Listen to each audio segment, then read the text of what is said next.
It's a ghost town of empty lots and boarded up buildings. As officials discovered, it's also a place to hide corpses. 11 bodies were found stashed throughout Anthony Sowell's home in November of 2009. Sowell has pleaded not guilty. But the case prompted officials to launch a special investigation to see if more bodies were hidden on Cleveland's east side. There was a lot of outcry in the community and from law enforcement that there's got to be others. Officials then reopened unsolved killings of black women in the area. So we went back and looked at all the unsolved homicides over the east side of Cleveland and drew a circle within 3.5 miles of where he was currently living on Imperial Avenue and where he lived on Page Avenue in East Cleveland. And we went out 3.5 miles and picked up all the unsolved homicides.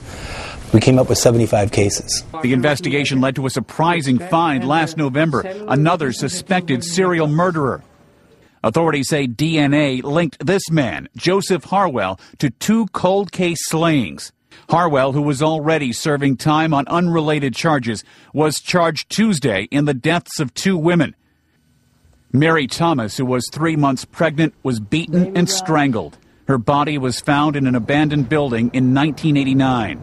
It was just like, and it'd been like living hell ever since. It's been like living hell. Only thing I always wanted and always prayed that they find the right person. The other victim, Tondelair Harge, was killed in 1996. We still go to the cemetery, light candles, and, say a prayer, happy birthday, and leave mementos, but that's not going to bring her back. It's not going to bring her back. While there has been success, officials are still poring over 46 cases. Most of them are on hold, awaiting further testing at the coroner's office. They are so old that biological evidence was kept at in some of the cases room temperature, humidity and temperature. So that kind of condition degrades the DNA.